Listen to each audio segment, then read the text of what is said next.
This week on the Jock and Nerd Podcast, we review They Will Kill You, plus trailer reactions for Moana, The Furious, The End of Oak Street, and the Harry Potter HBO show. The Punisher's special presentation gets a release date. A late-night talk show host is writing a new Lord of the Rings movie, and more, all in this edition of the Jock and Nerd Weekly for Monday, March 30th, 2026. Hey, what up? Shout out to Jock and Nerd Show. You got a crazy puppet called Rug Boy? I want to meet that guy one day. You know what I'm saying? If you wish there was a Stern Show for geek news and sports, there is. It's called the Jock and Nerd Podcast. Check it out! Check one. Alright. This is for all you fans out there. Let's give it up! Jock it, we heard it. We funny, disturb it. We jock it, we heard it.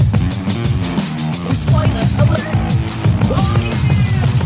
Hello, what is up, listener? Thank you for pressing play, and welcome to the Jock and Nerd Podcast, where we give you comic book and superhero, TV and movie news, reviews, and whatever we choose. Jock and Nerd. My name is Imran. My name's Anthony. He's the Jock. And he's a nerd. And joining us, a fella, while he won't kill you, he will give you a pretty nasty rug burn. They call him Zazzy Nips on the street. We call him Rug Boy here. What's up, Rugs? I am always standing in a deluge of water so you can see my hard nips. Yes, you always that's my trademark. You got a wet. Why is your T-shirt wet? It's not raining. What's going on? I carry a bottle of water spray with me everywhere. Look out for the. Remember those seltzer things that they used to spray people? What happened to those? What? I don't know. Oh, the seltzer, the old seltzer bottle gag the clowns had. What happened to that old gag? Oh my God, I love nobody the knows seltzer. what I'm talking about. Yeah, I love the seltzer. Pie in the face seltzer bottle. It's fantastic. Look it up. Look it up, all you youngsters. You ever done seltzer butter down the pants? It's fun. In the face. In the face, down the pants, all that vaudeville shit. Anyways, that's not what we're talking about. We got a kind of a wild movie to discuss and a bunch of trailers to get to. Let's get started. The Jock and Nerd Podcast. Anthony, you briefly mentioned this trailer last week when it came out, and then the discourse and backlash was kind of fun this week, so we need to talk about it. And I'm talking about the Moana live-action official trailer coming out this July 10th. It is a movie on your box office draft. Who picked it? You did. Oh, it was your second pick. Nice. So did I pick that second? Wow. Yeah. So, really? Yeah. Good for me. Well, maybe. And now we have our trailer. Here you go. What do you think? Is it going to make $1 billion? And what do we feel about The Rock's wig here? So I've never seen have you guys seen Moana? I saw it once. I've seen Moana, yes, of many course. years ago. I've never seen Moana. I've never seen the second one. The second one the sequel came out 2 years ago. So the fact that they're cashing in and making a live action this soon, I guess it's not unsurprising given Lilo and Stitch and the newer How to movies. Train Your Dragon. Yeah, still very, very recent. Don't have no idea what Moana is. Apparently it's a fun movie. I don't know. The trailer looks like trash. I mean, it doesn't look great. Again, I don't know what Moana is like. Yeah. Maybe it's a fun movie. But when you're looking at this and then you talk about a movie like Project Hail Mary. Yeah. You just look at the CGI and half of Moana, that trailer, you can tell is just CGI slop. One of my friends was like, it looks like AI. A little bit. It's very bland and it just got a very bland thing. And then and I know The Rock plays that character in the movie. Maui. Yes. But he looks silly. I mean, he just looks freaking silly. It feels like they just pulled the animation and then they replaced it with AI people or something.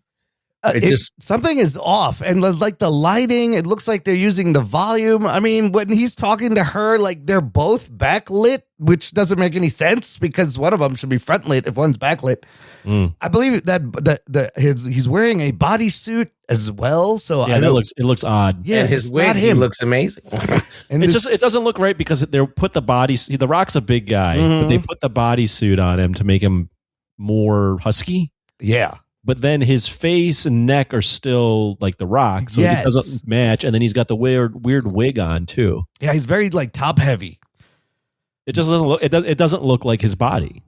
I mean, people love this movie. It like was #1 on Disney. It's still Plus. gonna make money. It's still yeah, gonna for make sure. money. Yeah. Like all the crazy shit that they've done to the other ones, the adaptations that regular people didn't like, or grown-ups were like, "Yeah, that's not the movie that I remember," and then people went to see it anyway. So Lilo and Stitch, which is the last one Disney remade, made over $1 billion worldwide. Yeah, I feel like them remaking the newer movies has it'll been make Little Mermaid money. a little more successful. No, Little Mermaid bombed. That's Yeah. how How much. to Train Your Dragon, Yeah. 636 Oh, million worldwide. I still want to see that. The live action. I heard it's pretty good. Yeah, that one also had things that were like criticized. Yeah. But this one seems to be a little safer. Little Mermaid, 569 worldwide. So it's going to definitely make over five.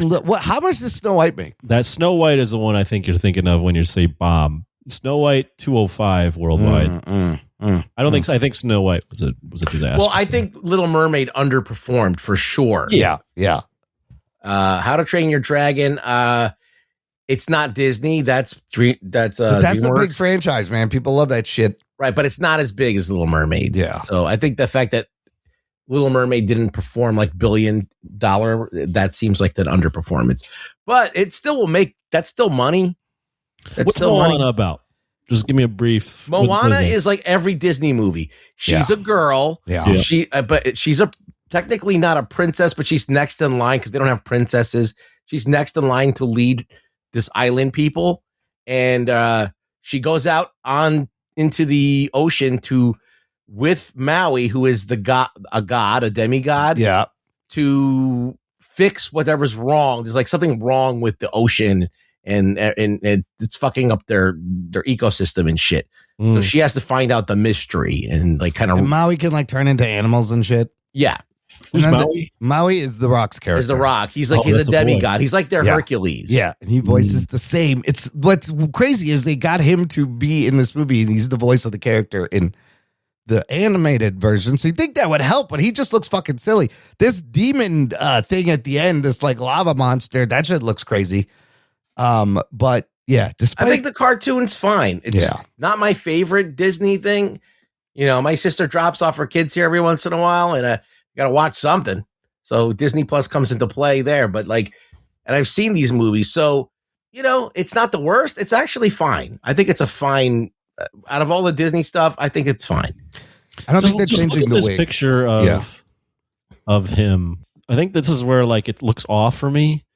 Is he's wearing the bodysuit, but his neck and his face are still that of a not as big a guy. So it doesn't fit his body. Yeah, His neck and his face are more like skinnier. right, because this thing is on top, and they're clearly using that necklace to like hide the seam, right where the Right. suit ends, and that's where it. And then you got the woman hair on him. Yeah, this wig. Apparently, they're not changing the wig. They know that people don't like it, He looks but they're like he's going out dancing. I work so hard on my hair. You hit it. and you hit it.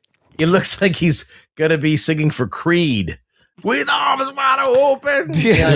He's got that hair. Yeah, they should have. I don't know. They should have like gelled it up or something. Yeah. I mean, it's just too. I don't know. It's just too full. It looks too luscious. Well, Maui Yeah. is a weird looking character anyway. So yeah. he's got big I hair. think the fact that they have The Rock doing it makes it tough. Like if you had a big husky Samoan, Right. that was Right. a little out of shape, like Right. the character is in the movie. Yeah, who's got a little bit of a belly, but he's just Yeah. big and barrel chested naturally. That's what I imagined. I didn't think they'd have to put him in a bodysuit. Now, it's on your box office draft. How do you feel about this? You still think it's going to make $1 billion? It could. Yeah, sure. You know? It easily could. These people don't care. They're going to go fucking see it. Nah, no one really cares about this. Well, he is the voice of Maui. Yeah. You can't really be like, look, he's fucking Maui. That's Yeah. who he is. He is Maui. Anyways, listener, let us know. What do you think? Moana, is this a good pick for the box office draft after this trailer? Join this conversation. Join our Facebook group. It's called Jock and Nerd Nation. Jock and Nerd. Link in the episode description. It is a closed private group. Join all our socials, our Instagram and X for fun Rock Boy videos. So try to kind of put out weekly. That Yeah. may make you mad or may make you cheer. Hot takes, people. They're hot takes from from the puppet. Lots Get of your fun. oven mitts out. You need to see them. All right, let's move on. I discovered the trailer for this next movie. This is something we're definitely going to be watching and reviewing. The movie's called The Furious. It is a martial arts movie starring Joe Taslim. Yaya Ruyan is in this trailer, and this fucking trailer is badass. Dudes fighting with hammers, sledgehammer to the head. Ruggs, let's start with you this time. Does this look like Raid level badassness here? I think it's like everything is trying to be the Raid. Everything is. I won't know if this movie is good until I see it type thing. I can't judge it off this trailer because all of these trailers for these kung fu movies look great. And then when I see the movie, sometimes they're boring or like it doesn't come together or like these scenes end up like not hitting like they should. So the trailer looks great though. The trailer had moments that made me go, "Oh, oof, holy shit!" I mean, you have your typical, what is it, child You trafficking? got a lot of talent going on in here, Yeah. for sure. Anthony, you got to look at this fucking guy in a octagon with a hammer, just fucking going balls on a pile of people. I was like, "Get the fuck out! This looks great."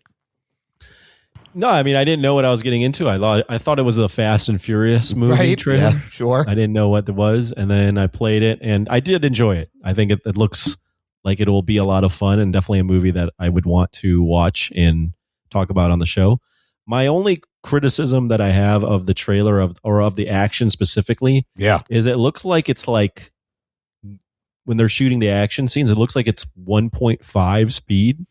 Oh, sped It up looks a little. like slightly sped up to make it look, I don't know, more. It looks more video gamey in that sense. It might just be the trailer also. It might be, They but I did think that. that's the look they're going for. And I would just prefer if they were going to shoot like action scenes that they did it, at the normal speed. It looked, by doing it like that, I think it kind of enhances it being not real. You got like the speed ramp effect is still kind of popular. Everybody's using it. Yeah, that speed ramp that has been used a lot in actions. I feel like when they do that, they're covering up for stuff. Yeah. But don't get me wrong, I think it looks like a lot of fun.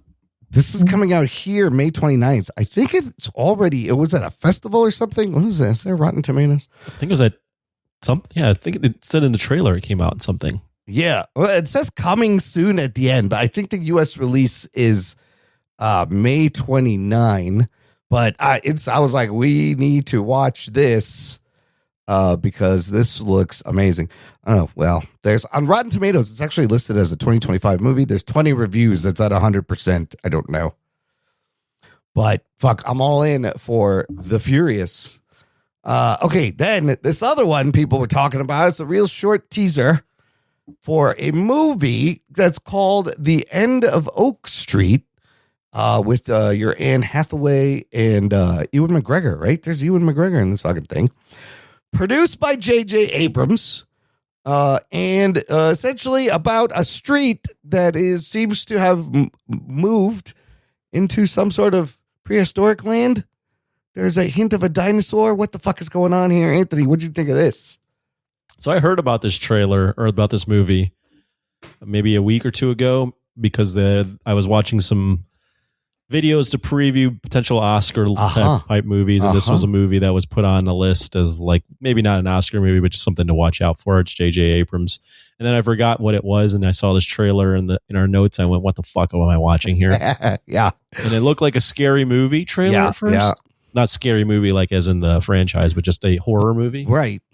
And then you see a dinosaur walk by, and I remembered exactly what this was.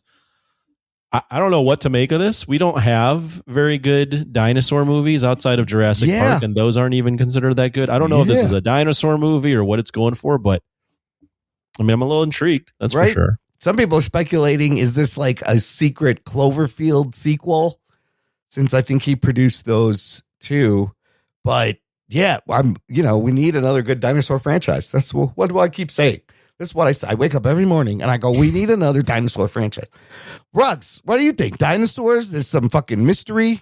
Yeah, it's some J.J. Abrams kind of shit. Yes. Where like their world is like it's either they figure out that they're living in a fake world, or their house gets transported through, or the area whole street, it gets transported to another dimension, or some bullshit like that. And it's like the 70s too. If you look at the cars and the costumes, Well, that makes it more fun, because then it's more like they can't wrap their heads around what's going on, and you get that little nostalgia bait. But I'm intrigued. I don't know what my interest level in this is either, but I think I'm intrigued. I want to know more about it. This is going to be in the theaters August 14th. It almost looked like a streaming movie. It's J.J. Abrams, right? He's he's producing it, I believe. Who's behind this? This was a movie that had also a different name for a while. David Robert Mitchell. The hell's that? Yeah, what does he do? He has done nothing. He's done It Follows, The Myth of American Sleepover Under Silver Lake. Written and directed by him. So 2 of those movies are good. Okay, I'll take your word for it. Okay, maybe this will be good. Yeah, he directed Under the Silver Lake and It Follows is they're both pretty good. Dude, Under the Silver Lake, that's that Andrew Garfield movie, right? Yeah. That movie's wild. I actually really like it. It's crazy. I didn't know what the fuck was going on. Well, and now that you guys are saying that, I'm more intrigued. I initially, when I first watched it, I thought it was J.J. Abrams. Yeah. Is Under the Silver Lake a horror movie, or is it kind of a horror movie? No, it's more like a mystery. It's a weird thriller. Yeah, it's like a mind fuck thriller. It's really hard to describe. It's a fucking weird movie. But yeah, and people love It Follows. I meant to watch that. Yeah, I agree, Anthony. The J.J. Abrams, I feel like he's a little bit overrated lately. Well, he's doing a movie this year called The Great Beyond. Starring Glenn Powell, Jenna Ortega, Emma Mackey, Samuel L. Jackson. Who, J.J. Abrams? Yeah. He's directing and writing a movie, and then he's also producing. J.J. Abrams, he's got to stay away from IP. That's all. When he does his own stuff, it's a little bit better. Yeah, well, Star Wars fans ever come back. Just don't touch IP anymore. Don't touch anyone else's pee. Don't touch any pee. What about Ox pee? What about your pee? It's just good advice. The Great Beyond, a young newlywed couple struggles to survive against a supernatural entity. You had me until Glenn Powell. I don't know about the Glenn Powell. But Jenna Ortega, Sam Jackson. Okay. Anyways, End of Oak Street, you will see in the theaters in August. Okay, last trailer here, and arguably this is a franchise none of us give a shit about. Yeah, I don't care about this at all. And I don't either, but a lot of people are talking about it. I had to check it out. It is the Harry Potter and the Philosopher's Stone TV show for HBO Max. An adaptation of the movies that are barely, what are they, like 20 years old now? Very quickly retelling the whole story in episodic form. Now, what have you been hearing about this, Ruggs? Because there's a couple of things. Well, there's that a lot of me there's a lot of people arguing about who's the casting. So they have a lot of different swaps that are happening that people don't like. Yeah, then there's this thing about the kid that they cast as Harry Potter looks kind of like a girl. I mean, he looks like Harry Potter though. But I don't care and I don't know, so I don't give a fuck. That's what I'm reading. Yeah.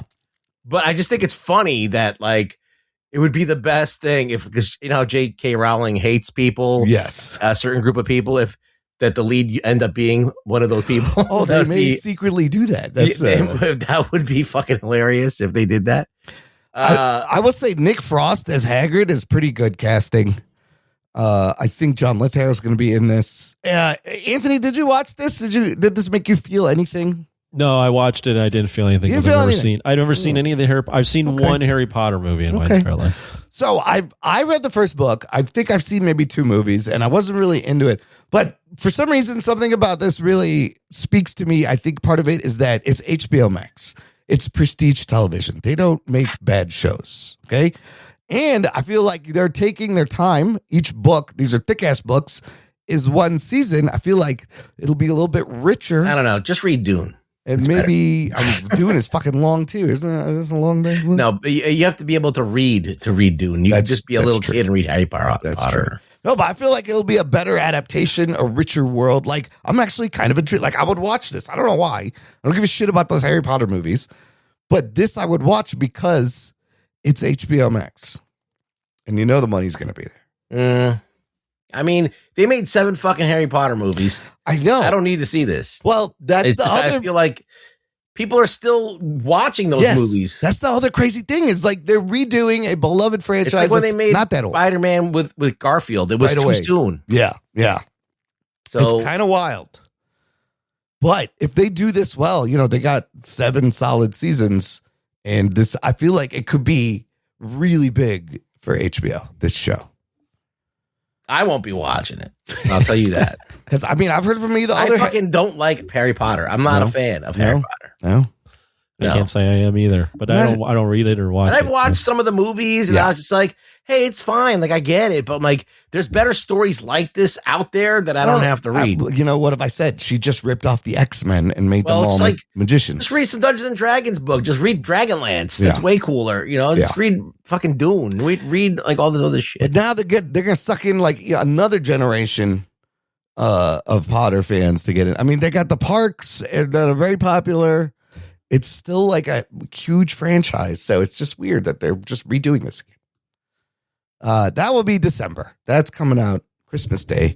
Let's move on to this. Daredevil Born Again started last week, and they're shitty, and they put the episodes out on Tuesdays, so there's really no point in us talking about it in depth episode by episode, because the time you hear us, there's another fucking episode. But it's going to roll through early May, and the week after it ends, we are going to be getting a Punisher special presentation. It's called The Punisher One Last Kill. It will be 60 minutes. Frank is not in Daredevil season 2, but he is in Spider-Man Brand New Day.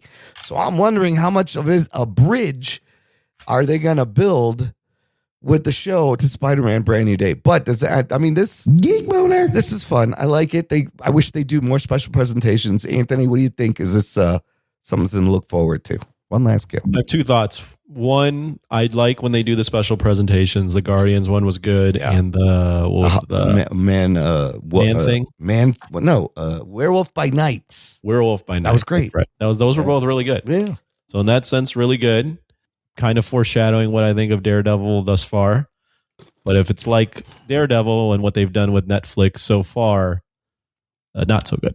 Yeah. So we'll see. Yeah, Ruggs, is this a way for them to bridge into Spider-Man Brand New Day? The special presentation? Yeah. I don't know. Because, look, the Daredevil is set in New York. Spider-Man Brand New Day is set in New York. There's a bunch of things like what happened, what Sentry did to New York, Mayor Fisk being the mayor. Will any of this like line up in the movies as well as the shows? No. But now you're getting fucking Bernthal. I don't think it's going to. I don't think Kingpin being mayor is going to carry over to Spider-Man movie. So that means that by the end of this second season, he's perhaps not mayor, or it doesn't even matter. He could still be mayor, and nobody cares. I don't know. Either one of those could happen, but I don't see them doing it. Maybe, you never know, but because it is Disney and they can do it, but who knows? Also, this is a story Bernthal came up with himself, apparently, and wanted to tell. He said it's going to be dark. I hope they go like R-rated. Why is it one last kill? It seems like the Punisher's going to die or something. That's a good question. Or maybe he's going to kill and stop killing from now on. Maybe he changes his philosophy. I don't know why it's called One Last Kill. But maybe he's inspired by Spider-Man and he's not going to kill anymore. Maybe. And now he's not the Punisher. He's just a capturer. I bet Spider-Man, because he calls him by his first name in the trailer, and I was like, when the fuck did these two? But everybody knows he's the Punisher. Frank Castle. That's true. Everyone knows his real name. There's no secret. It's in the papers. Everybody fucking knows. There's no secret identity. But we'll see. That's coming out May 12th. Okay, Ruggs, you don't care about Harry Potter, but you do care about Lord of the Rings. Is that not correct? That is correct. I like Lord of the Rings a lot. Well, they're working on, Andy Serkis is making this Lord of the Rings Hunt for Gollum. I don't know if it's a trilogy or it's a movie. And Peter Jackson recently made a video addressing the internet and the people, saying Hunt for Gollum is doing great. Andy's doing a terrific job. And then he was like, surprise, we're going to make a sequel to Lord of the Rings. And he has a, quote, very special partner helping him write it. And it is none other than, Anthony, did you hear who it is? No. Stephen Colbert. Oh shit. Late show host Stephen Colbert, who is going to be out of a job very soon because his show is ending. Him and his son, who's a screenwriter, Peter McGee, have been working with actually the dude who wrote Lord of the Rings, Philippa Boyens, and Peter Jackson on it's called Lord of the Rings Shadows of the Past. So turns out Stephen Colbert is a huge Tolkien nerd. Some even call him a Tolkien scholar. He's a huge fanboy, knows everything. And he is even though it's a sequel, he is adapting 6 early chapters from the Fellowship of the Ring, chapters 3 through 8, Rugs, that feature Tom Bombadil. I don't know what happens. Apparently they weren't in the movie. And he's been like, I love those chapters. Wouldn't it be great to adapt those? What do you think of this idea, Rugs? That's not what I heard he was doing. What did you hear? I heard that he was going to do something where Mary and all these people meet up after Lord of the Rings. So this is what's confusing. It is the log line. Frodo's dead. Yeah. So the log line says it's set 14 years after the passing of Frodo. Sam, Merry, and Pippin set out to retrace the first steps of their adventure. Meanwhile, Sam's daughter. I hate that idea. Sam's daughter has discovered a long buried secret and determined to uncover why the War of the Ring was very nearly lost before it even began. But I think there's going to be flashbacks to early in the story from Fellowship of the Ring, from those chapters that they never put in the movie. That Peter Jackson. I don't like that. I don't like that. They shouldn't do that. It seems a little convoluted. No, I don't like it. No? No. Yeah. I don't like that. I don't know about this other one either. This search for Gollum. I don't know what that. Yeah, I don't know if that's necessary either. That's a lot of mocap. Is he doing the mocap, or is that also a sequel? Anyways, more Lord of the Rings shit. I think that they should. I don't know. I don't know what they should do with Lord of the Rings, but I feel like they should leave the old cast alone and try and kind of blaze forward with something new, or do things from the Silmarillion and all that other shit. But that stupid series like fucking stepped all over that. Yeah, Rings of Power, and that second season didn't really create any buzz there. They spent fucking $1 billion on that shit, and I don't like it. Why don't they should do a Morgoth movie? No, less goth. It should be less goth. No, not North Goth. Morgoth. Morgoth. Like they should do the whole thing of like the Valar and all that other stuff and how that all came together. Like give Lord of the Rings a nice prequel platform to build everything on. Oh, I see. Okay. I mean, the barbarian era of Lord of the Rings. I say give Stephen Colbert a chance. He's a big fan. I feel like this whole idea is stupid. It doesn't seem like something I want to see. All right. Like, I don't want to see just the hobbits going on a little adventure and retracing their steps. Like, we've already seen this shit before. And if you get the actors, you're going to have to fucking de-age them. Let's delve into the different parts of the fucking world that we haven't seen yet. So what are you doing, James Cameron, where you're just going back to the same well? There's so much more to explore. But they didn't do those chapters, so you can still do them. All right. We'll see how this pans out. I mean, Tom Bombadil is pretty cool. Right. Everybody loves this character, and it's a fun name to say. And was he in the movies at all? He was in the movies. No, I think he was cut out if he was in it. Oh, he was entirely cut out. Okay. I don't know if he's in the like extended editions. I see. Because I haven't watched those. Well, some Tolkien fans were like, oh, Tom Bombadil movie. So I don't know. It's a fun name. Bombadil. Okay, last thing, he likes fellas. This thing. All right, let's go. Yeah, he likes Bombadil. So, by the next time the listener hears us, by our next show, something will have happened. I will have turned the big 5-0. Oh, shit. Floppy Jock. I don't know how I feel about it. I think everybody should stop listening immediately. I did. What?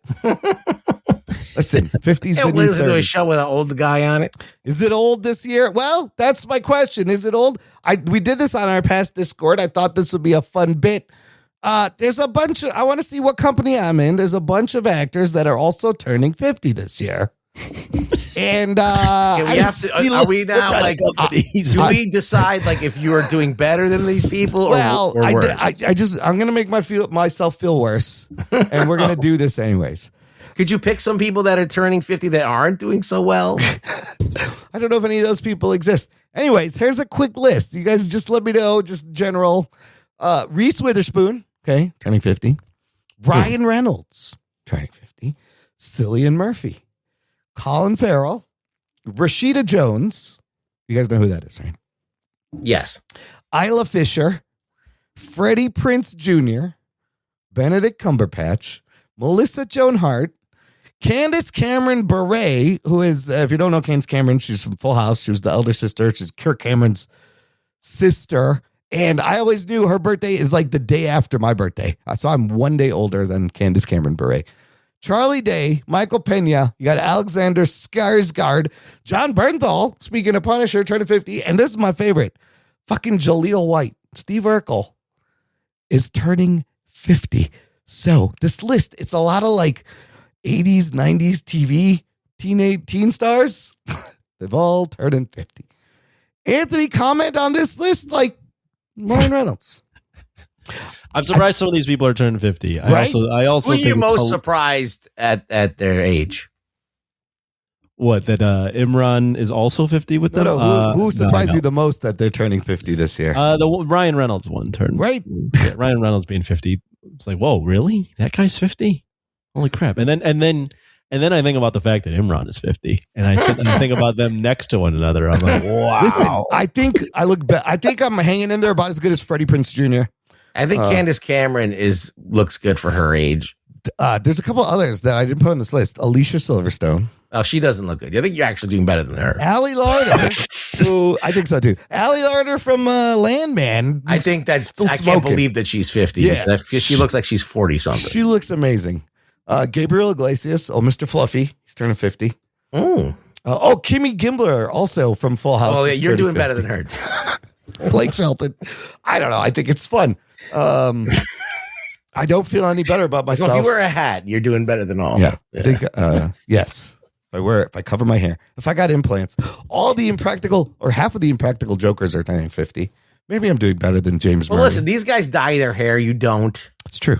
You know, so. But like celebrities, I do you have. You can spray that shit on the top of your head to make it look like you have one hair. thing I have in common with these Hollywood celebrities. I have perfect fake teeth, just like them, because they can afford it, and I had to take out a loan. Yeah. Peyton Manning. Turn 50. Anyways, I don't know how I'm going to feel next week once I cross the fucking threshold. Well, listen. Does it all change at once? It does. Yeah. Really?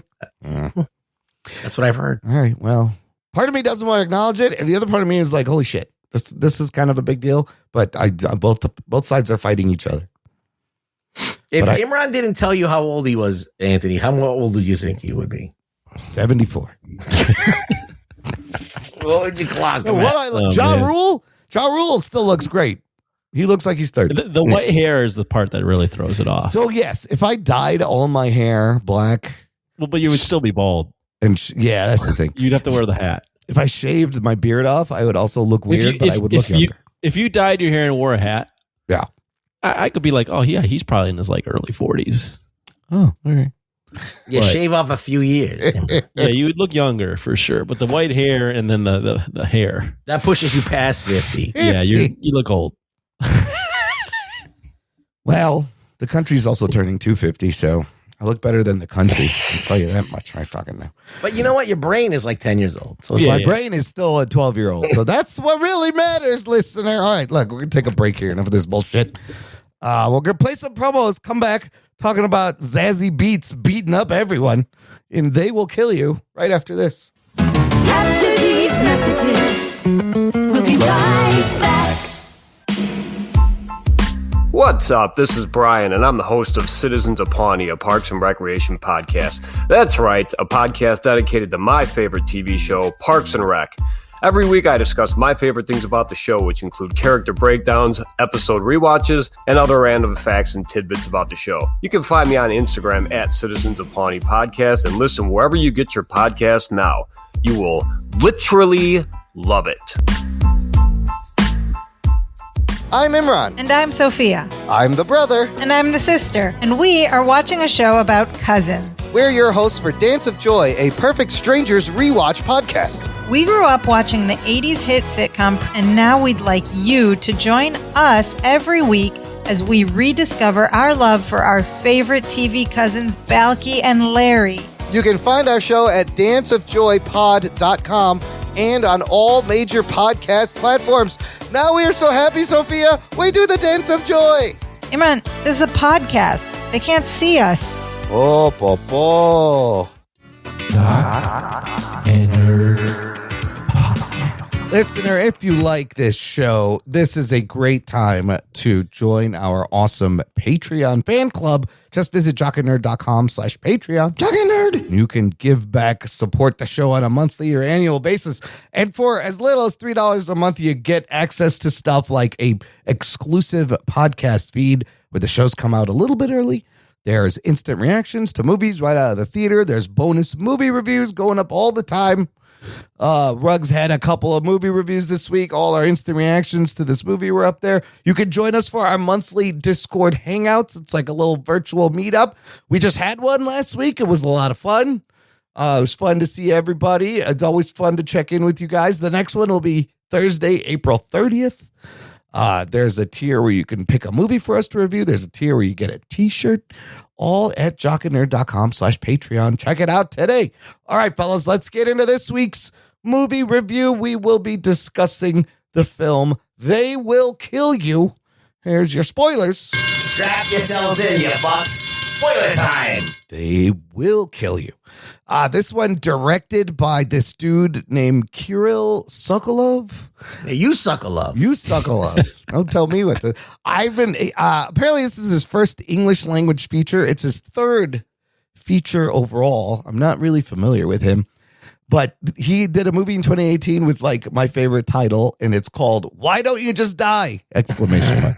It's fucking great. What an amazing title for a movie. On the Rotten Tomatoes, the movie currently holding at 63% tomato meter, 80% popcorn meter. Metacritic's got it at a 50 average score. Letterboxd, Anthony, what do they got this at? I think it's a 3.0. Oh, straight 3 on the Letterboxd. All right. Made for a paltry budget of $20 million. Unlike last week's movie, that was $200 million. How does it do opening weekend? Well, here's a fun stat for me, seeing as how Project Hail Mary is on my box office draft. Opening at number 1, holding strong, Project Hail Mary. Second week, pulling in another $54.5 million. That is only a 32% drop. Oh, shit. Currently, that movie's sitting at 164 domestic, $300 million global. I think this thing will finish at least 500, if not more. What? Project Hail Mary. Oh, Project Hail Mary. Yeah. Because it has no competition until Michael comes out later in April, I feel like. So that's really good. Number 2, Hoppers in its 4th week. And then They Will Kill You, opening at number 3 with $5 million.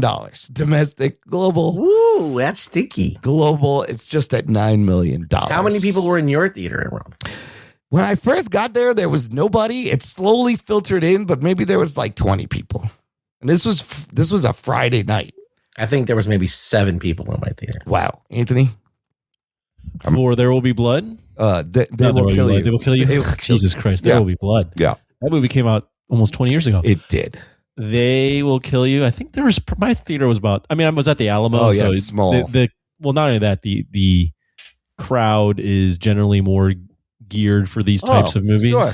It's a little bit more of a cinephile type crowd. I would say there's probably theater probably holds like 50 or so people. I think there's probably like 25. Okay. So half. 30. It's a good Alamo movie, actually. Starring in this movie, Zazie Beetz as the lead, Asia Reeves. You have Mahala. I don't know how you say that. It's one name.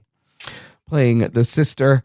Patterson Joseph, Tom Felton from Harry Potter. Speaking of Harry Potter, Heather Graham and Patricia Arquette is your main cast there. This is rated R. It's only an hour and 34 minutes. I like that part of the movie. Anthony, what is They Will Kill You about?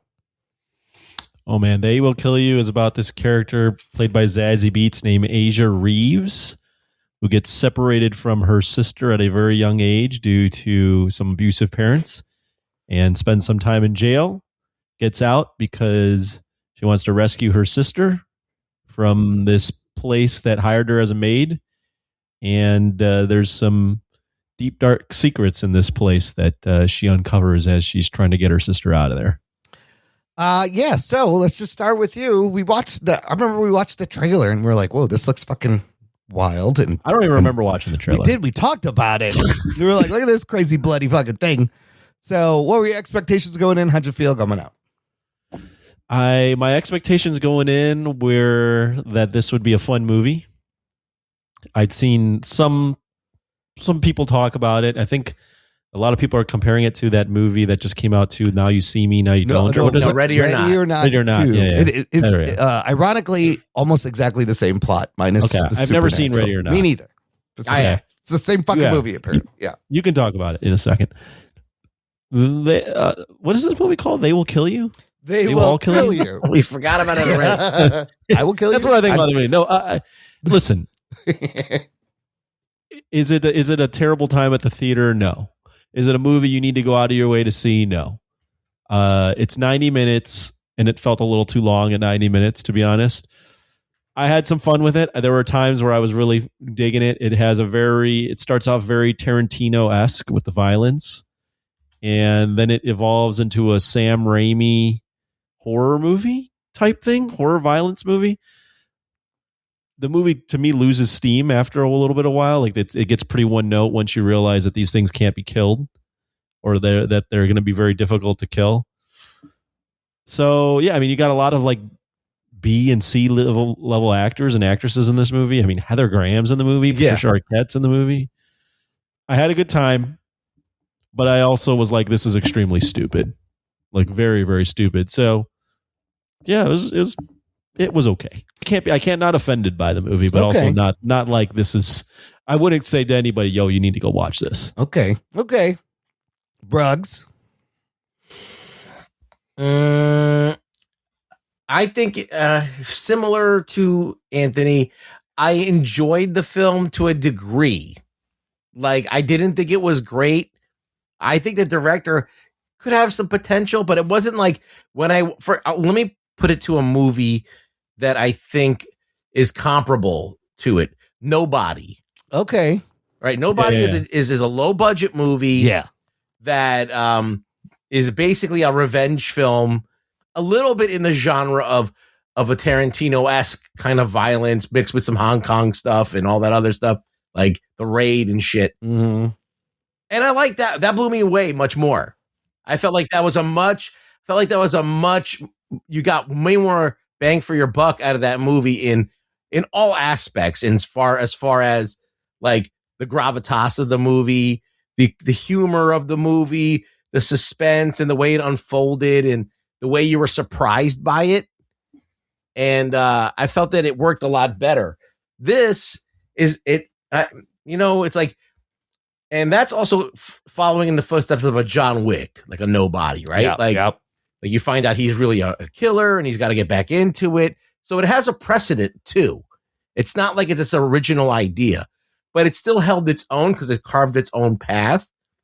I feel like there have been a lot of movies like this where where there's Ready or Not, there's The Hunt, there's like just a million of these movies where there's I'm in a satanic cult and they all want to kill me. Or it's a very recent trend. And it does a lot of this shit. Yeah. So they really have to make it great. And I think the only thing that they did to make it great or to make it different is to kind of add Quentin Tarantino, like insert with the title cards and this and that.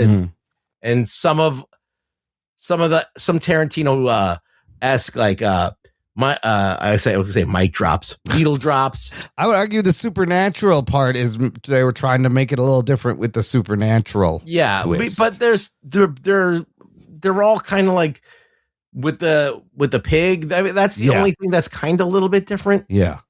That was kind of wacky and crazy too. But We'll get that didn't last long either. It didn't go anywhere. Yeah.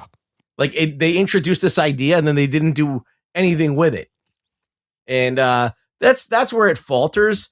It's like they could have kicked it up to a whole other thing. Yeah. And it just kind of stayed it, and it became repetitive at a certain point.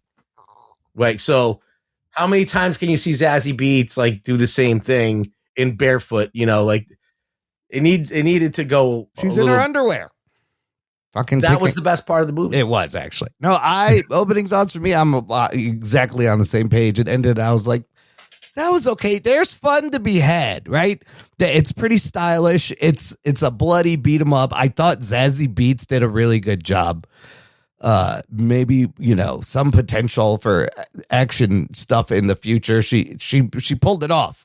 But there are a lot of these revenge, one badass woman, a bunch of bad guys. And then tonally, I wasn't expecting it to swing so much into the camp. I do appreciate the blood spray, but then it almost reminded me of like Pee-wee's Big Adventure, like Tim Burton. It's like Sam Raimi doing a Tarantino movie. It's got echoes of that and other things as well. Them fighting through the building is a lot like The Raid, and I thought he tried to make it a little bit interesting with the shaft, the crawl space, and the fight crawling scenes, was interesting, right? Yeah. And the supernatural twist, it was kind of fun. It's one of the, and we'll get into that. Doesn't it take away some of the stakes? It's a good thing and also a bad thing. We'll get into that. But I thought the fight scenes were pretty wild and fun to watch. I mean, twice in the movie, I said, what the fuck out loud. And I was enjoying just kind of the over the top fuck. But it is, like you guys said, it is derivative of so many movies like this recently. Ready or Not 2 apparently is about a girl who's looking for her sister and also has to fight a bunch of henchmen to save said sister, apparently. And it just came out. It's almost the same movie. So that's very... And the first one was her. She marries into a family, but they all have to kill her. Like, she has to survive. That's they won't kill you. Yes. Yeah. So I also agree that directing-wise, he does some fun things in spots. It has some energy in the action scenes, some interesting stylistic things, but it gets so repetitive that by the end of it, I was like, there were parts, I was like, what the fuck just happened? What does she do there? It got a little confusing with the rules of the names on the pig, and it just gets repetitive, kind of fizzles out. But I want to start with this. This bugged me right away in the very beginning. They're standing in the rain. It's pouring fucking rain. They're walking in the rain. They get into a convenience store and they cut to the close up of the two of them, and they're fucking absolutely 100%. This happens many times. Completely dry. Oh shit! Like they were wet. And they were wet in another scene where the after the fire thing and the water comes down to put out the fire. Yeah. And they're standing there, and then they're running to the elevator. They're completely dry. Well, it was evident with the younger sister who's wearing this hoodie, and you just clearly see this dry hoodie. I was like, they're not even a bit fucking wet. It kind of took me out of it. Another movie this reminds me of that's actually fairly recent that we reviewed on the show, but probably no one remembers. Yes, I know what you're going to say. Boy Kills World. Absolutely. It has a very similar vibe in that it's like this goofy, but also like violent. Boy Kills World was a little bit more original. That has a better. I like Boy Kills World's a better movie. Yes. To Ruggs' point. Yes. When the movie first starts and you get and you have the surprise that she can kick everyone's ass and starts cutting people's arms off and limbs off, I was like, oh, this is fun. Like, this was very Kill Bill, very 70s samurai with the blood squirting out. Yeah. And then you get the surprise that they're undead. Yeah. They're zombies, basically. And I went, oh, that's a cool twist. I didn't think that was going to happen. Yeah. How's she going to get out of this? Yeah. But to Ruggs' point, and maybe even yours, Imran, right away, I lose interest because I'm going, well, none of this action really matters. Right. So yeah, that's where for me, I was like, this movie's running out of steam 45 minutes in, 50 minutes in, because I'm just going, how many times am I going to watch her kill people that can't be killed? Not only that, but like as soon as they they reveal the name thing, I'm like, oh, she's got to erase the names. She's got to get the, and then, yeah, and they do And that. I'm like, and then I'm like, okay, I know how it's going to end now. Is she going to do it? Look, I appreciate that they kind of get into it right away, right? She gets there, she gets the job. The first night, they're trying to fucking kill her right away. And when she comes out of that closet, fuck, with her weapons is badass. That is probably the best fight scene in the movie. But then I feel like it's the most fun because yes, the first one? yes, Yeah, that's the best one. yeah. But then it's revealed the building's 100 years old. It's a temple to Satan, and they're all immortal. This is a deal they made for a yearly sacrifice, and she just happens to be the sacrifice. So I'm like, yay. On the one hand, she can hack them up all the fuck she wants. But then on the other hand, all the stakes are completely sucked out of the movie. Now, when she blows Heather Graham's head off That was funny. in the fucking shaft there, and then when the eyeball, the detached eyeball just There's some pops cute up. stuff that I and I was liked like, in what this, yeah. the fuck is going? Is this? It reminded me of Pee-wee's Big Adventure. Yeah, it was pretty. This eyeball it followed needed around. If you're gonna do it, go all the way with it. That's all I'm saying. More. Yes. Like they this is what happens. So that first fight scene happens. Yeah. And you think that she has just killed the shit out of all these people. Yes. As she's a super badass. Yeah. Then all of a sudden they get up, and I'm like, oh, this movie has no stakes. Yeah. And so every fight scene after that now is compromised. I mean, he put his head back on, and it's like it's very cartoony, in a good way and in a bad way. Like maybe it should have been more cartoony. Well, it's a weird because they have the cart like when her head grows back, Yeah. and it's all small. Yeah, That's funny. it's like Beetlejuice. But then they do play the music to make it very seemingly thriller horror. right. So It's what it seems like to me is like the movie. They had an idea. What would happen if we put this badass woman in a house with all these undead people? Yeah. And let's just see what happens. And that's really it. So Yeah. there isn't enough. I'm not asking for a ton of depth, but there isn't enough layers to this movie to really even justify 90 minutes. Like I could see this movie being a short film, to be honest. I mean, I felt like this. I thought this would have been a great streaming movie. Also, like it's perfect for streaming, but a short film maybe not. I don't know. Yeah, it just gets repetitive, and there's like you don't learn anything about the bad guys. There's really they have potential. Like when they're climbing through the building, and every floor is different, and there's a fuck floor where everyone is just fucking. I was like, oh, what are the other floors? I would have loved to see. And they never really got into the other I floor. would have loved to see what the other floors, what kind of debauchery and insanity are. So on these other what was the floors. backstory that this was a Satan hotel or some shit? Well, everybody, the deal who lives there made a deal with the devil who talks to them via a severed pig head for a yearly sacrifice. And for that, he will let you live forever. And you can't leave that place. And you can't leave because her sister was supposed to be a sacrifice. But then for some reason, they're like, you're cool. You can So stay. what happens when they leave? I don't know. Do they ever leave the building? Maybe they leave, they come back, but they enjoy whatever they want there. They just got to kill a motherfucker. Yeah, every I don't year. know. If we're asking these questions and we It's don't know confusing. the answers, and we all saw the movie, Yes. that means that if it is in the movie and we missed it, it didn't communicate. Also, enough. why was Lilith's husband, Patricia Arquette, who runs the place, her husband was trying to help them for some reason, but he was also immortal. That didn't make any sense. The next bit I really did like was the axe on fire scene. I thought that was a great scene. It was all right. See, I thought it was. I didn't think the action was good enough to keep me super engaged. Like I thought there were funny bits. Like there were parts where I was going, oh Yes. shit. But I thought the axe thing. I actually didn't think that was. I thought it was fine. Like I wasn't like blown away by the action at any point.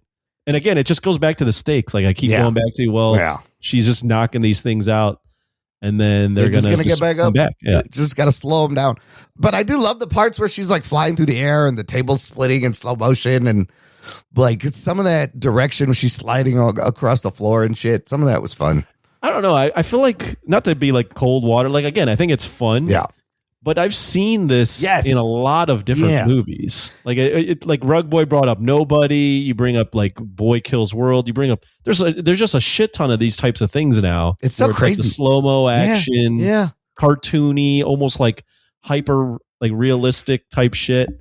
And I don't know. You gotta you got to have something that you can stand out with, and there's not one thing in part of this movie where I'm like, that's really exceptional. I said it in my review, and I'll say it again here, is that this guy's definitely drawing a lot from Quentin Tarantino. Absolutely. He's definitely pulling. I mean, you can't not. It's a little bit of Raimi, a little bit of Tarantino, a little bit of Robert Rodriguez. Yeah, a little bit of all those things. Yeah. But the thing is that he doesn't have their thing that they have. Like, well, he doesn't have his own personality on it either. Like the voice of Quentin Tarantino makes something that you've seen a million times, or something that he's even tributing. He's copying from another movie, but he puts his own spin on it that makes it worthwhile. Like either the characters are really interesting, or just all of the stuff that he's thought about is interesting, or just the bonkersness of it is interesting. So yeah, these characters don't have great dialogue. They don't have a lot of like I don't know anything about this character besides she went to jail. Right. She went to jail. She learned how to fight. She's a bad. I do love when she just punches people out. Like when that little kid stabs her. She's just like, you little shit. She punches him in the face. I mean, now it's a 90-minute film, but you can do a lot in 90 minutes with personality and stuff. No, yeah, that I completely agree with Ruggs. I think that's the key is you just don't really get a good sense for why these people the way they are and who's who, and you don't care enough. No. And also they do the thing where they do the flashbacks throughout the movie, and the flashbacks are like a minute, 2 minutes. Yeah. And it's just like a big exposition dump every time. Like it's very it's as if this guy like didn't really have a creative way to actually tell his stories. So he's like, I'll do flashbacks, but I will also do the flashbacks right, narrate exactly what's happening, so you completely understand everything. It's like, I don't know, it just felt very lazy. Yeah, there's some literal lines where characters are screaming like what's happening. So the end was kind of confusing to me when they get up to the building, the severed head of Satan. You see everybody's names on there, and then she kills Ray right away, her husband. And then, so Asia's sister Maria is supposed to write her name on the pig's head and kill Asia. Right. And instead, she writes Asia's name and kills herself. When she killed herself, I was like, what the fuck just happened? And then I think Lilith literally yells, Maria wrote Asia's name and made her immortal, like explaining what happened. And I was like, oh, thank you. I was a little confused. But then she does the smart thing. She cuts her name off. And then the other time I said, what the fuck, is when Patricia Arquette put the pig's head on her and was fighting. That was kind of an insane fight scene with her. That didn't last long enough. That would have been cool if it went somewhere. It's got like tentacles coming out. I was like, what the fuck is this movie? So she eventually manages to defeat Lilith, get the pig's head off, erase all the names on the pig's head, except for hers, which is still on a piece of skin in her pocket. She cuts off the piece of skin and cuts burns it off, the pig's head. And they all die. She sets it on fire and she leaves with Maria's body. And I was like, the fuck? And then they do another switcheroo where all she had to do was erase her name and put Maria's name on the little piece. And then Maria comes back to life. And then she sacrificed everyone else. But they both get to live, and the top floor explodes. I don't know where they got explosives from or how that happened. And then they just fucking leave. And I was like, what? I just think that that's a very magic solution. Like, how do you know that's going to work? Like, right. The pig is, maybe the pig is dead already. I don't know. So does it matter? I don't know. I don't know. The rules were a little all kind of muddy there. I was like, what the fuck just happened? But whatever. I mean, like, I think if you're like an 11-year-old kid that likes this shit, you'll watch it and be like, this is cool. I mean, I think if you're into like B movie, like campy over the top shit, like it's fun. It's fine. There's like Robert Rodriguez. It's like Machete or something like that. It's not. Yeah, I mean, there were plenty of times throughout the movie where my audience and even I was getting caught up in like laughing at just how ridiculous some of the stuff is. Yeah. You know, the eyeball rolling around and the guy, the Heather Graham's character, you know, without a head, still crawling around. Yeah, because the audible like reaction I had when she first reveals that she can kick all these people's asses. You know, there are a lot of moments, there are a decent amount of moments where you're like, oh, that's fun. This is interesting, or this is shocking, or this is funny. Is it actually a good movie? No, I think it's very stupid, but There's worse ways to spend an hour and a half. I mean, I was like sporadically, moderately entertained. Yeah. Okay, I think so- it's about right. Right? This better than that Working Man Jason Statham movie? Oh, Oh yeah, I'd watch this over the Working Man. yeah, it's a little more fun. This is more fun than Working Man, That's but this is not as fun as The Beekeeper. right. No. The Beekeeper at least is like, oh, this. And is you think legit. Boy Kills World is That's better than that's this? better than this. I think movie. Boy Kills Yeah. World has better action than this. It has like same goofy tone with like the narration, but I think the one-on-one fight scenes and stuff in Boy Kills World. And that are pretty one's tone is a little more cohesive. It knows what kind of movie it wants to be. It's got a better energy. This one is just And like the kills are kills. the kills are fucking. I mean, brass knuckles with the fucking gun on it. That's badass. That's fucking I gotta watch badass. that movie I know. again. I'll watch it again too. Nobody 1 and 2 I like better than this. Yeah, Okay. I will agree. But What about this is an easy one, Ballerina.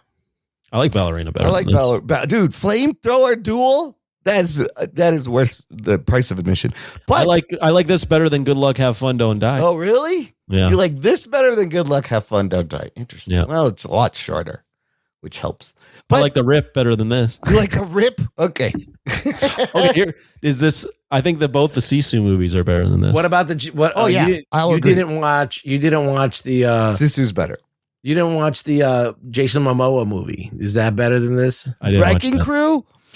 I think I like Wrecking Crew Maybe a little bit better. The fun parts of this movie, though, stick out. But the trend of this is kind of crazy. Do we blame the John Wicks? Because when John Wick came out, I was like, oh my God, I've been waiting for movies like this. And now We gave you 4 of them, and There's some of them are 3 hours long. yes, and then the whole like the Ready or Not like it's so All right. crazy how there's Here's one. yeah. This or Freaky Tales. Oh, I'm gonna say Freaky Tales. Better. Yeah, Yeah. I think I'd lean Freaky It- Tales, but not it's a- by much. And that's doing a very Quentin Tarantino-y yeah. thing. It's a too. better movie overall, though. I think Freaky, Well, Freaky Tales. Tales is very Quentin Tarantino, supernatural aspect to it. Yeah, you got that badass sword fucking fight scene too in there. It's bloody. But they're both pretty similar. I'd say Yeah. they both kind of lack. They have like I think they're even for me. Yeah. they're both doing the Tarantino type thing, but they don't have Tarantino. It's not Quentin. It's Timu Tarantino.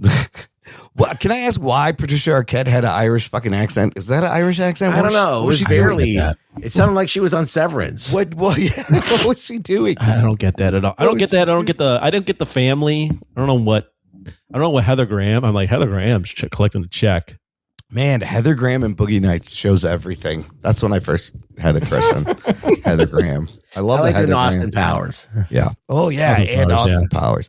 Zazie Beetz action star potential. Is there any? No, I don't know. I feel like that She was She Domino. doesn't She was have pretty good in Deadpool as Domino. her range in this movie did not illustrate why. Like she was. I mean, I don't know. I feel like that there wasn't enough there in this movie. Like, I mean, as far as her, I feel like she did the action scenes really well. The rage is there, and you see the kind of in her eyes. The I got a badassness. couple more. Yeah. Yeah. Comparisons. Yeah. This better than The Killer's Game. Oh, this is better than The Killer's Game. That movie's terrible. This better than The Crow. Yes. Yes. Kill better than this. Yes. Yeah, I'm on board with all What of about that. Monkey Man? Wait. Oh, Monkey Man. That's tough. I I think I'd lean Monkey Man, but no, actually, Monkey Man kind of pissed me off, so I'm going to go with this one. Dev Patel. This or Roadhouse, the remake. Oh, shit. Oh, that's tough. Oh, my God. They're I'm almost going with equally this. shitty movies. I'm going with this. Oh, my God. Oh, oh, that's a tough one. Maybe they will kill you. Oh. This or Argyle. Oh, definitely this. Fuck Argyle. Argyle's terrible. That movie's terrible. Fuck Argyle. This is what I'm getting at. Is this is the level that we're talking? Yeah, about. absolutely. It's a fun B movie. Well, I mean, yeah, I guess I don't know. this is. How much did it cost? 20 million? 20 mil. I mean, it's punching a little bit above his weight class. Maybe. I don't know. Or maybe I don't know. This is the.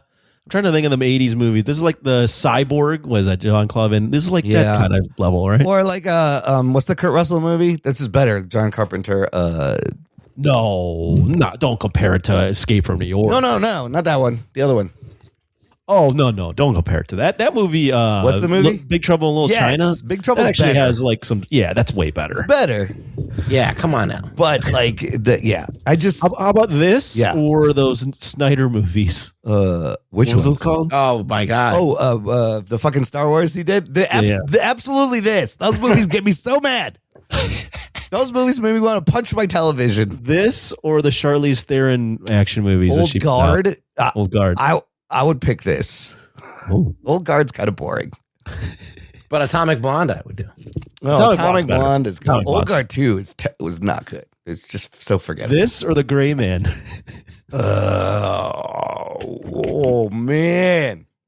I forgot what the Gray The Man Gray was. Man, I don't even remember. I don't remember Gosling any and scenes. Chris Evans. Yeah, and Anna de Armas. Yeah.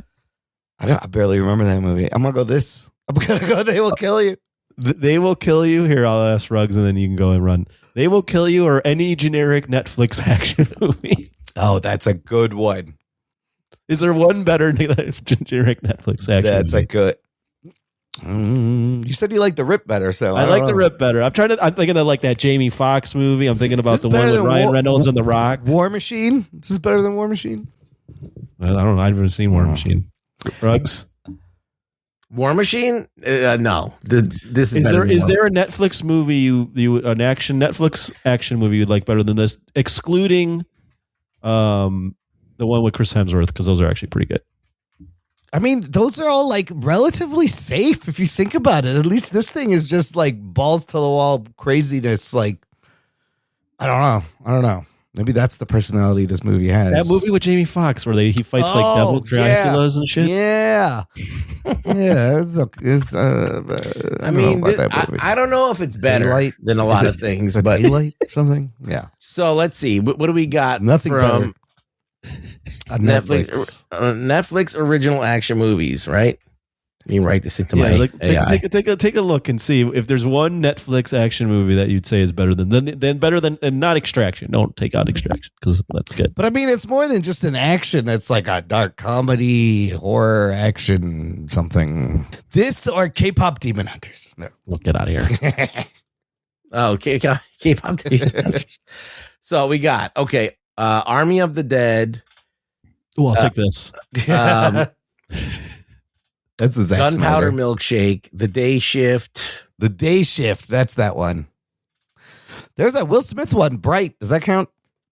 Oh God, that movie. Yeah. Wait, The Day Shift. The Day Shift was the Jamie Foxx one. Oh, is that this one? I'll take over The Day Shift. Yeah. With Snoop Dogg, right? As fucking Monster Hunters or something. That's called The Day Shift? I think so. Yeah, Day Shift is when Jamie Foxx is doing Yeah. it. All right, so here we go. Six Underground. That was the Triple Frontier was good. Triple Frontier is actually pretty good. Yes. Movie. But like that's a different kind of action movie. Yeah. Rebel Ridge. I like Rebel Ridge. Again, it's not Polar. like there's nothing that's like horror. The Night comedy, Comes for Us. action. The Night Comes. Oh, I like The Night Comes for Us. That's that super violent one. Then you got The Killer, the one that was made by Fincher? Yeah. Fincher. I don't know if that's good. That movie's kind of boring. Oh, Project Power. That's the one I was thinking about. Project Oh, Power. that movie was terrible. Yes. Absolutely awful. Yeah. Then that's about it. I mean, they really don't have a. I mean, those extraction movies are the top tier. Yeah. Well, look, Ruggs, here's the real question. Let's run it through the Grillo meter. Better or worse with Frank Grillo? Who does he play? Oh, this movie would be Frank Grillo. I think it would be better. Yeah, better with Frank Grillo, 100%. Who could he play? The dad, maybe. I got one for Frank Grillo. Yeah. You use his voice on the pig. Oh, he's the voice of the Satan. Yeah, I like that. You know me, I'm Satan. Who are you? Yeah, you know me. I'm Who are here you? in my house. I think he should be the voice of the pig. Frank Grillo as the voice of the pig. This is right up Frank Grillo. Like Frank Grillo movies 10 times better with Frank He Grillo. probably turned the script down. He was like, I'm not going to do this. I'm above this. I'm not dressing up as Wade. I'm not gonna wear that dress. I'm doing boss level too. But no, I think it does improve with Frank Boss Grillo. level, I would put above this though. Yeah. See, that's a good comparison. It Boss is better. level is a fucking freaky ass That's a fun time movie. travel movie. Yeah. All right. With Well, fucking Mel Gibson as the bad guy. Anthony, give me your score. We already No, we ranked it. I against shit it. all over it. Yeah. But I'm actually going to rate it a 5.5 out of 10. Okay. I That's don't not think bad. I don't think it's bad. Yeah. I could be convinced even that it's a 6 just because there is an entertainment factor to Yeah. it. Yeah. It's we just compared 25 Yes. movies that are in that like 3 to like 6 range. Yeah. That's where it kind of lives. Yeah. But at least it's on like the higher end of that range. Yeah.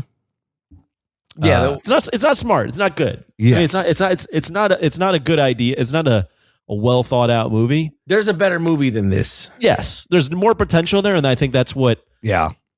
I was really intrigued at in the beginning. Was like, whoa, this is going to be like a wild adventure, and then it's just not. Right. But there's enough skin there where I'm just like, okay, this is Like, I'll eat the pork rinds, fine. Yeah. It's a little it's junk just food. one of those things when you have a 90-minute movie and you're bored. Yeah, that's the At problem. a certain point, I'm like, why is this happening? You It should, shouldn't yeah, be. it shouldn't happen, but like it gets a little too repetitive. Ruggs, what are you gonna give it? Like, a recommend for me is a 7 and above.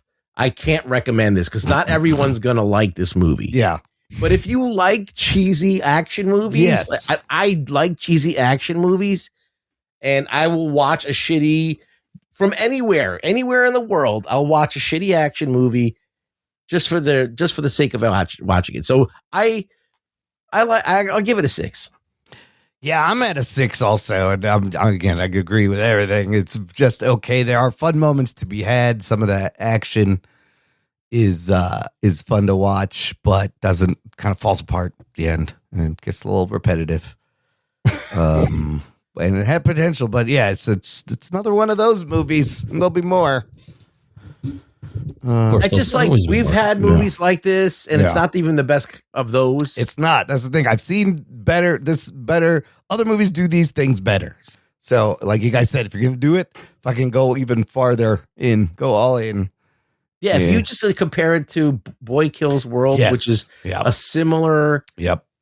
like in many ways, as far as tone and budget. How much was that? How much did that cost? Boy Kills World. Probably similar cost. 18 million. So just Yeah. under it, and Yeah. it felt like that one punched a bunch of Yeah. above its weight class as well. That movie only made $3 million.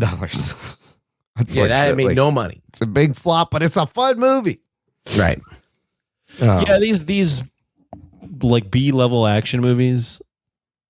It's tough to make money in the theaters with Yeah. those. I don't know what the economics are and how you make that work, whether it's be streaming or theaters, but these always seem dead on arrival. That's why you figure. It's very. I think like these movies are always trying to be the next like gem, like a John Wick, Sure. or even to a Nobody to a lesser extent. Yeah. But that seems very rare. Yeah, that's why the low budget is important, and you hope like it takes off. But you're right; that's like 1 out of 100. Like this could have went to streaming, and it would have been just as enjoyable.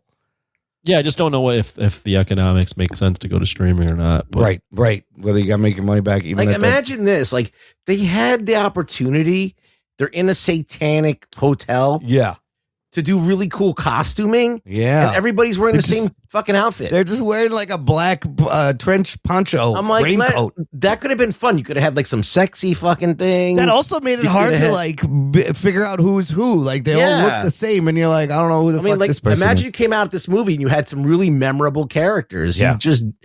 You don't. You all I I- knew was Heather Graham because she didn't have a head. That's the only way you knew that was fucking her character Yeah. in the head. what's the deal with them releasing it at the same time as Ready or Not? That I don't know. That's weird. That's like when Armageddon and Deep Impact come out. Is that thing where like two movies of the same thing just happen to? You think it'll be remembered the same way, like Armageddon and Deep No, Impact? no. Dante's Peak and Yeah, and Inferno, Volcano or Inferno, Yeah, whatever. Yeah. That happens all the time. But like even the plot is so similar already or not too. I was like, that's weird. So anyways, yeah, whatever. Check it out on streaming. You don't need to fucking run out. Okay, let's do some what are we watching? And I want to start with, did you guys get a chance to watch the first episode of Daredevil Born Again Season 2? Yes. Yes. Okay. So spoiler. Just a little bit of spoilers. Anthony, thoughts on this episode? Not a fan. No. Why? Don't like it already. Yeah. Something's off about it. It's just it. And I said this last season. I was hanging on to it, but there's just something off about Daredevil and the way they're filming it and the way the tone is. Netflix versus Disney Plus. It just feels off.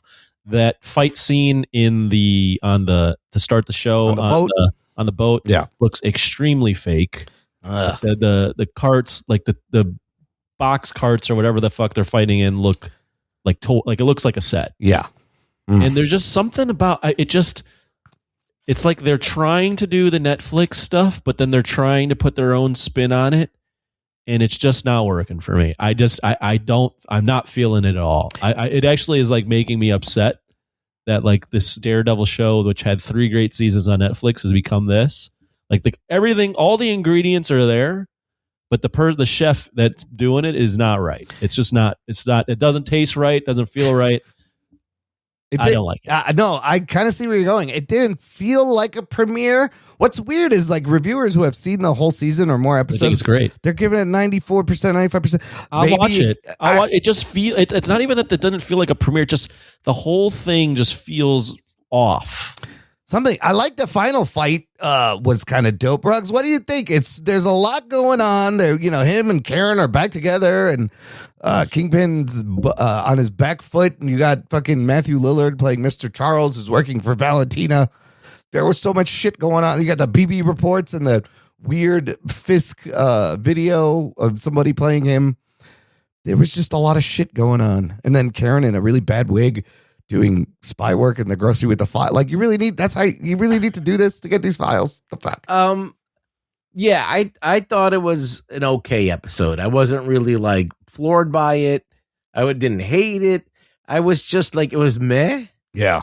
And I hear it starts slow, like the first 2 or 3 episodes. Well, listen, like TV has gotten so good, and there have been such highbrow, like Apple's putting out like really expensive highbrow stuff, and then you got HBO putting that.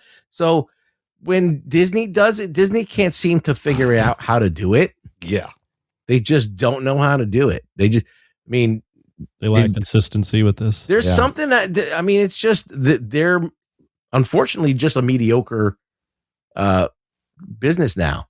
They have bought too many things. There's too many cooks in the kitchen. They have too much IP. And they don't know what they want to be anymore. I got a new CEO. So like Disney was cranking out movies for kids forever, and they were gravitating towards girls because of the Little Mermaid and all those musicals that came out. And then they needed to pivot to get more boys.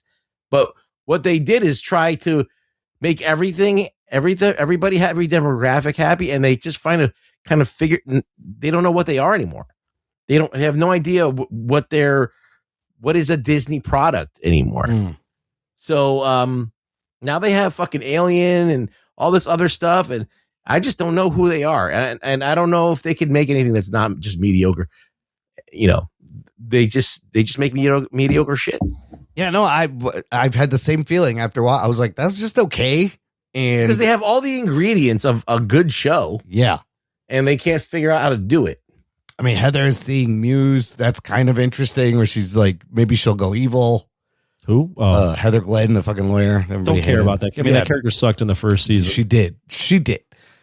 I mean, it ends in an intriguing way, but then also, it's just like, but Daredevil's getting his ass kicked by 2 guys. It just seems. Yeah. I get that, like the guy's having a heart attack, so he gets distracted. But Cherry's having a heart attack. There's a whole kind of like an ice analogy, even though they probably had this before all that shit was happening. But I mean, then the ice stuff is very heavy-handed.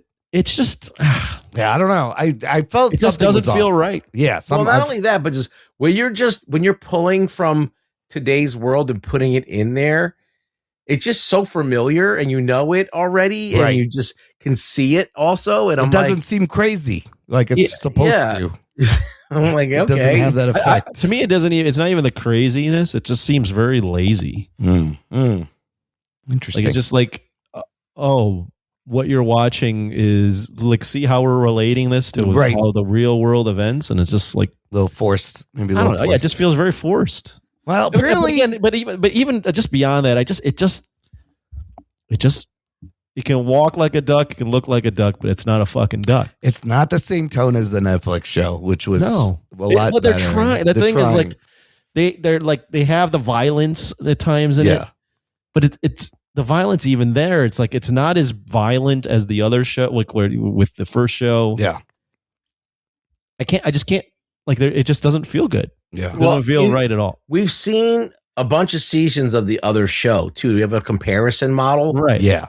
and you're expecting, since Disney has all this money behind it and it has the rights to all these other characters that I don't think the Netflix show did, it would be better.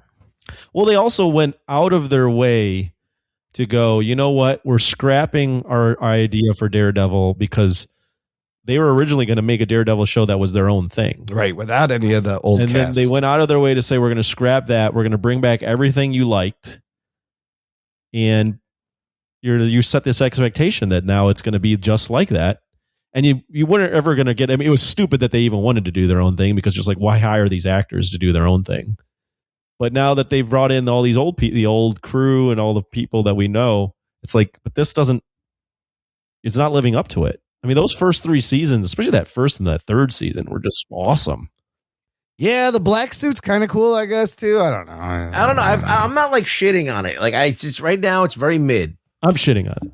But, Maybe I'll turn around. I just feel it's think I like it. mediocre, and like I feel like that's the best Disney could do now. Yeah. And I want to watch it and see what happens, because like I liked some things from Disney. That last Wonder Man show was pretty fun. That was fantastic. That was pretty good. But remember, it has no precedent. Yeah. Right. Yeah. They're kind of They doing whatever they want with that. Yep. It's a character that people don't really know, That's why it works. and that's why it works. And it was the story. Were those short episodes too? Yes. Yeah, they were only much 30 shorter. minutes. They were short, and so Yeah. you don't feel like you're being bogged down No. by. And so when you watch it, you're not expecting so much of it. Here, you're committing to an hour. Yeah.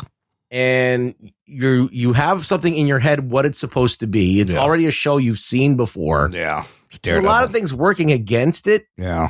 And I don't know. They just have to do better. That's all. Maybe it'll get better. I heard when Bullseye comes in, it'll get better. This week they're putting out 2 episodes, 2 and 3, to get it done before that Punisher thing comes out. So that'll be out by the time you hear this, listener. Ruggs, Monarch, Legacy of Monsters, you caught up on that? Yes. It's fine. Okay. It's not great. I mean, look. No Godzilla yet. Is he ever going to show up? No Godzilla yet. They're saving that for the end. Okay. Like I said. Yeah. And I feel like it's fine. Like, the first season was so bad. Yeah. That this one's not as bad. And the story is like making sense. And I just hate that they keep going into the family dynamics, because it's like very repetitive family. Like, there's not a lot of like different. It's all about cheating on people and starting new they're families. all shitty people. It's about It's loving just, more than one person. I'm like, okay, none of you guys can fucking keep your dick in your pants. Like, none of you guys can do this. And but it's fine. Like, it moves better than the other show. I feel like it's better. I still than hate all the characters. I feel like it's a little bit better than the first season in terms of. So pacing. and they give you a little bit more monsters in this, and this monster's interesting. Yeah, and I think this is a good thing for them to do, is to make more monsters interesting, so they have a bigger cadre of monsters in the MonsterVerse. Sure. So I think that those are all good things. It's okay. It's fine. I'll watch it. Anthony, Invincible, you caught up on the episode 4. I did. I watched it. Ruggs, you watched that? Yes. What do you guys think? A lot of people not happy with this episode. It's kind of a Damien Darkblood side questy thing that sucks Mark in. And I was watching this. I was like, what is all this? Where's this going? But what did you think, Anthony? It didn't really hold my attention.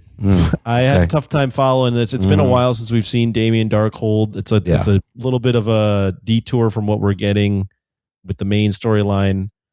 I think the only thing that I gathered from it is that Mark somewhat learns that he can't just punch everything dead. Right.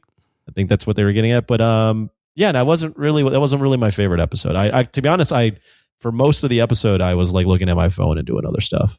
Satan also in this episode, and just like the movie. Satan makes a lot of appearances this week.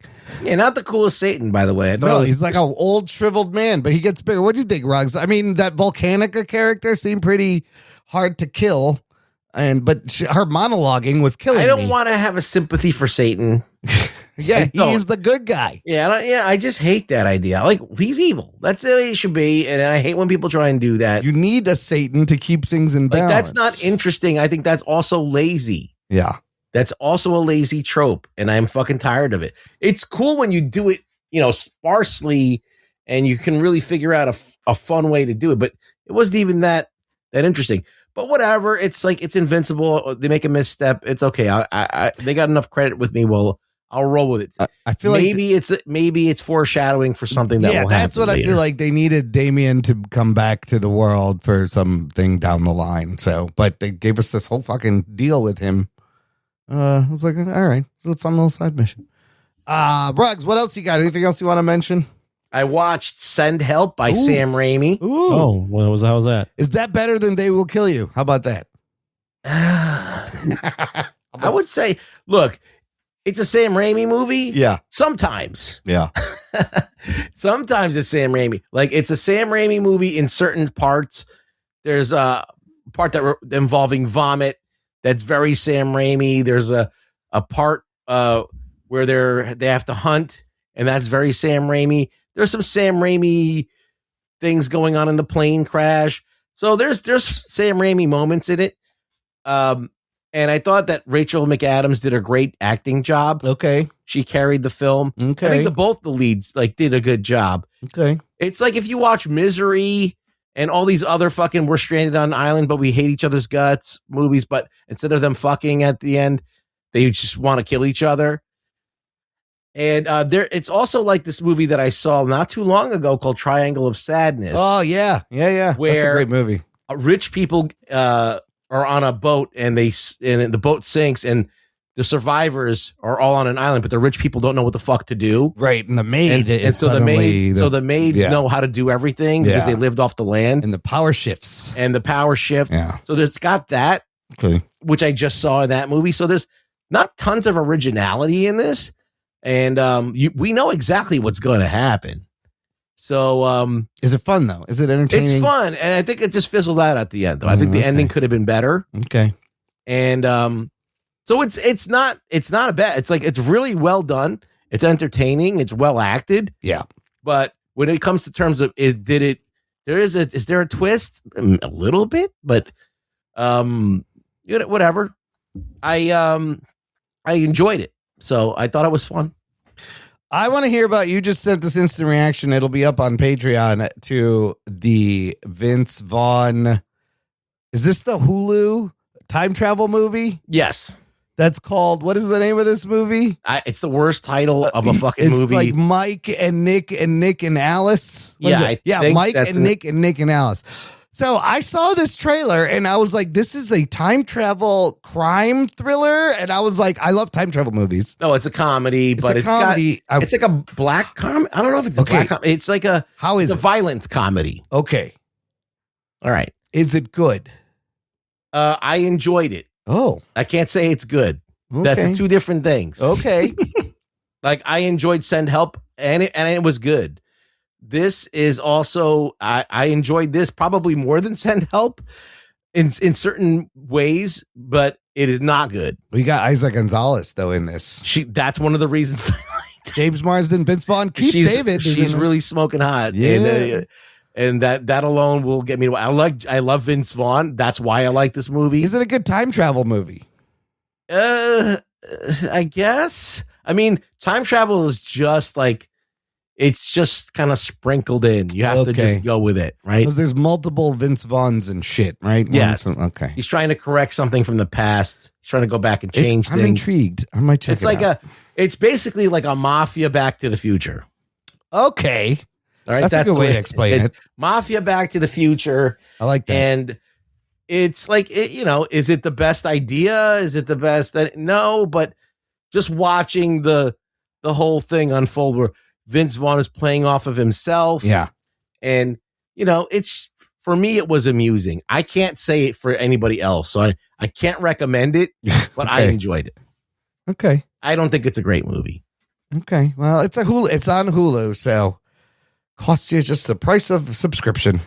You also turned in a thing for Akira, but everybody knows Akira. Yeah, if you haven't watched Akira, what are you doing? It's Akira. It's fucking amazing. Akira. I wanted to mention two things. I watched, there's a 6-episode show on Amazon called Bait, starring my boy Riz Ahmed. Come on, you love the Riz Ahmed from the night of Rogue One, and he was recently in the movie. They're 6 half-hour episodes. It's kind of a comedy drama. It's essentially he plays an actor who is auditioning to be James Bond, right? And word gets out, paparazzi gets pictures, and he gets a lot of hate online and in person. It's so culturally specific. It's like Miss Marvel, but in London. His Pakistani family, it's Ramadan. They're speaking Urdu a lot. I was like, oh my God, this is great. There's a whole episode that they have an Eid festival, which is the thing at the end of Ramadan. And it's just like, it's a Christmas episode, but it's during an Eid party. And there was so much shit I could relate to. Ironically enough, there is also a severed head in this show that he talks to that sounds like Patrick Stewart. So there's some weird shit where he's losing it and he's got to deal with his family and the hate and trying to land this audition to be the first brown James Bond. It's very good. He's very good in it. It's a really easy watch. I really liked it. I would recommend check out Bait, Riz Ahmed.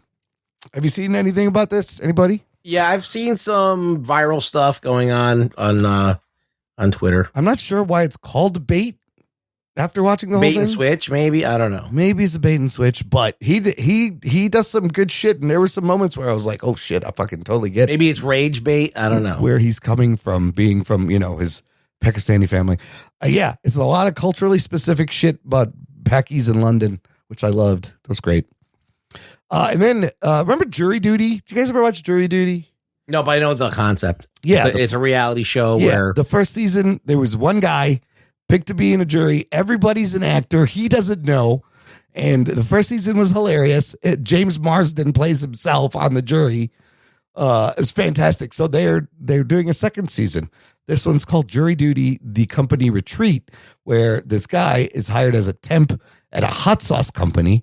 And it just happens they're all going on this company retreat for a few days. And shenanigans happen. Again, everybody's an actor except for him. This season is, I'm like 4. There's like a couple episodes left. It's okay. Everybody really seems like they're acting like a lot. Like they're not even, it's like watching The Office. And I'm like, how does this fucking guy not get that these are all fucking actors? It's a little bit too over the top. But it's hard to do a second season of something like that where you're hiding everything and you can't get caught, or the whole project gets fucking shit canned. It's some of it's kind of funny, but it's not as you good. You just as have to hire the stupidest person that lives. That's the thing, is how do you find someone? But it's got to be someone good natured enough, and maybe not stupid, but just like gullible, good natured to go along with it. And he seems to be going along with it, but there's always moments where he's like, "This is like a TV show," and you're like, "It is." It's just they seem to be. It's a little much. They're overacting, and you're watching. But I'm watching it. There's some funny, stupid shit in there. So anyway, that's it. Anthony, got anything? No. I mean, I've been watching a lot of basketball. UVI, Illinois is in the Final Four. I watched that. This week, I'll probably watch the drama. The drama comes out. Yeah, our Pats and Zendaya. Yeah, and then the Mario movie comes out. Mario movie also opening on April 1st. That's on, is it on my list? It's on one of our lists, box office. It's one of our lists, yeah. It's on your list, I think. I think it's big. It's going to be big. It's going to be big. I'm not going to go see it, but it's going to be big. Those things. So we got kill. a Patreon pick, Anthony. Yeah, so Keegan, who was on our last Discord, re-upped for the year, and he's like, I got a movie for you guys. And maybe we won't do this week, but we're going to do it soon. The movie is Sorcerer. Never heard of it. Imran's already seen it. I've already seen it. It's from 1977. William Friedkin directing. Director of The Exorcist. Yeah. So, This is why I knew it. This is really weird. Many years ago, this old hippie at work I work with, who we always talk about movies, and he was like, bro, have you seen The Sorcerer? I was like, what the fuck? Is this about magic? He's like, no. And he gives me a videotape. He lent me his videotape to watch this movie. And it's pretty amazing, practical, tense, kind of like Apocalypse Now. Ruggs, what's the plot real quick? give you the plot. It's basically you meet 4 criminals and that have done terrible things, and they all seem to convene in this one place to get away. It's like a known place that if you're fucking getting chased by people, you can get lost over there. It's somewhere in South America. Anyway, In the jungle. there's also like oil being taken out of the earth over there by oil companies, and they have a problem where one of the oil rigs blows up, and they need dynamite they need TNT to blow it in so that it stops leaking. And the only thing is that the TNT is very, very, very volatile. Like, it's very unstable. It's old. So it's like a suicide mission. Yeah, it's leaking. But all of nitrogen. these guys want money, so they decide to take on this job to do it. And it's a very tense filled thing of them trying to get this dynamite through the jungle, over over bridges that any bump could set it off. And it's some amazing practical miniature effects in 77. For some reason, I've seen a lot of clips on YouTube shorts and reels about people talking about this movie lately. I feel like it's an underseen gem. Yeah. So I think we will review it soon, Keegan. I want Anthony to watch it. I'm going to watch it again. Let me know when we need to review it. Okay. The title is It might weird. be on YouTube. It might be on YouTube. It's a weird title because it has nothing to do with magic or sorcerers. I believe one of the trucks is just called Sorcerer. It's a weird title. It also came out exactly when Star Wars came out. So no one watched it. Nobody saw it when it originally came out. It had a terrible title. Yeah, and it's got a Made you think title it was a that- movie about magic. Yes. And it came out on Star Wars. Anyway, let's not talk more about it. If we're going to review, We're gonna we already review did a review Just- already. Yes. We're gonna review it, Keegan, for you for our Patreon pick. Anyways, that's it. Ruggs, where can the people find you online? Rug Boy Show on X. Anthony will be at the Alamo. How's the app thing working out? You So notice? far, not too bad, but Okay. we'll see. Have you used it? No, I didn't use it. Okay, so they have I was gonna pull it out and use it during the movie, but I felt like a complete asshole because you have to like take a picture. You have to like basically scan the QR code at your seat if you hadn't already ordered. Oh, and I didn't want to like turn on my flashlight, so I just didn't do it. Oh, yeah, that's a good point. But there's a little light. Don't they have a little light under that table? Yeah, but the QR code's on the top. Yeah. Interesting. So there's no paper at all. No, so yeah, I'd rather just probably order before the movie. But we'll see. We'll see if it becomes a thing. I'm gonna cancel because I'm not gonna be able to stand people pulling out their phones. I hate that. Yeah. I made a video about it. Yes. And then you got a nice comment. The younger generation gonna be Good. mad. I mean, that means it's working. Yeah, that means it's working. All right. In the meantime, listener, check out our website, jockandnerd.com, for all the ways to support, get in touch, check out Rug Boy videos, lots of fun stuff. Share this show. It's the easiest thing, the best thing you can do for us. Thank you for listening to the Jock and Nerd Podcast. My name is Imran. My name's Anthony. He's the Jock. He's the nerd. We'll peep you next time. Yes. I see that you know your judo well. Sometimes it may be good, sometimes it may be shit. My balls was hot. Jock and Nerd.